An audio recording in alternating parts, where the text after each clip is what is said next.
Heureuse de pouvoir faire ce petit interview avec toi. C'est un échange sympathique. Merci Arlette.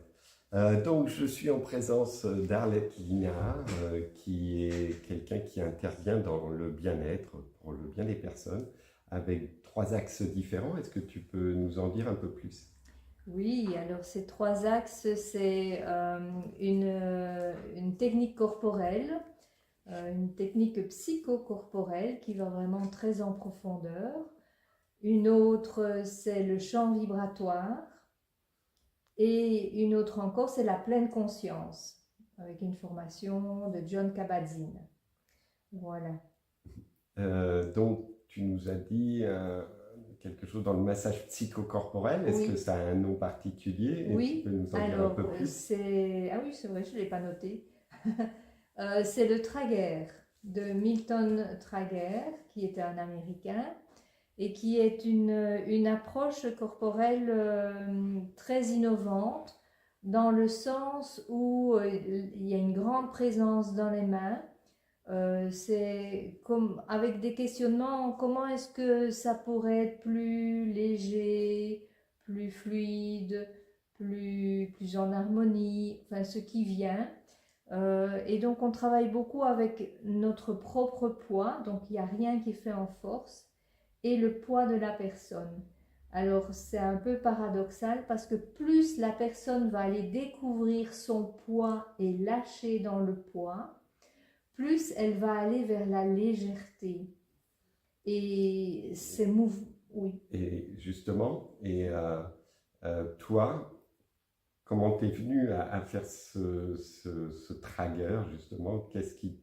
Qu'est-ce qui t'a plu? Qu'est-ce qui a fait que tu as été vers cette pratique? Alors, je pratiquais déjà le Sensitive Gestalt Massage et quand j'ai connu le Trager, que j'ai fait l'initiation, ça a été vraiment le waouh! Ça a été le coup Tu de peux nous le foudre. refaire là, le waouh! Waouh! J'aime Parce beaucoup cet que esprit. c'était vraiment une découverte de mais qu'est-ce que c'est? Ça peut être facile, ça peut être dans le rien faire, ça peut être juste être ici avec ce que je suis et ce que je ressens de l'autre personne. Fascinant. C'était vraiment extraordinaire. Et je me souviens, c'était un stage de mentastique où ce sont des petits mouvements proches des mouvements du quotidien, mais qui sont là vraiment pour nous amener à la conscience de comment un mouvement peut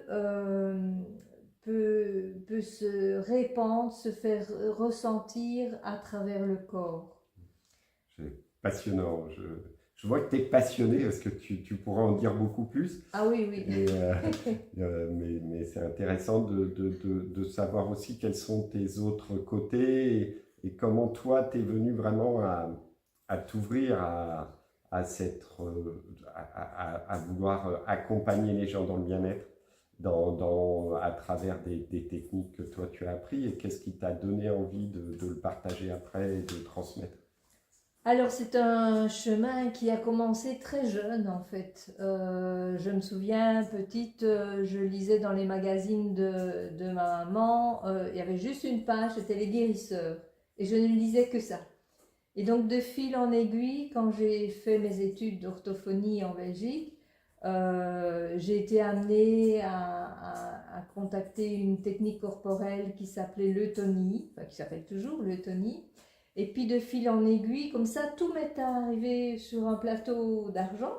J'ai eu contact avec le Reiki, puis avec le Sensitive Gestalt Massage, et puis le Trager est venu à moi, et puis des techniques énergétiques, et de fil en aiguille comme ça. Je n'ai jamais arrêté, j'ai toujours tout fait en profondeur, toujours tout pratiqué et pour moi et vraiment pour les autres. Et voilà. Et puis maintenant, il y a vraiment ces trois techniques qui surgissent et que je souhaite vraiment assembler les unes avec les autres pour offrir quelque chose d'holistique aux personnes. Très bien, merci Arlette pour toutes ces précisions. Ça dure combien de temps tes séances? Est-ce que c'est long, pas long? Comment tu pratiques? Alors, comment je pratique, que ça soit l'une ou l'autre pratique, c'est entre 1h30, 2 heures en moyenne.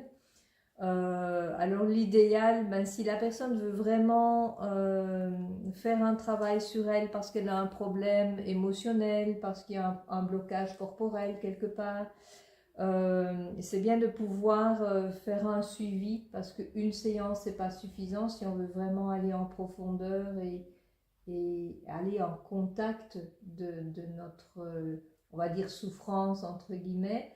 Il faut un certain temps d'intégration et un certain cheminement. Et là, vraiment, j'ai à cœur de pouvoir offrir ce cheminement et d'aider les personnes à se rencontrer et surtout à les découvrir tout leur potentiel d'auto-guérison et de se prendre en charge. Donc, j'entends bien que c'est plusieurs séances. Tu préconises, alors je sais bien que étant aussi dans le bien-être, qu'il est difficile de définir si c'est 2, 3, 4, 5, 10 séances. Mais toi, l'habitude, dans ce que tu pratiques, en général, les gens, il leur faut combien de temps avant de... Généralement, il faut entre 3 et 5 séances. Voilà, une personne peut vraiment... Ouais, ça reste raisonnable. Oui. Bien. Merci Arlette, j'étais heureux de t'avoir interviewé pour mieux connaître ta pratique et la partager, la faire connaître aux autres.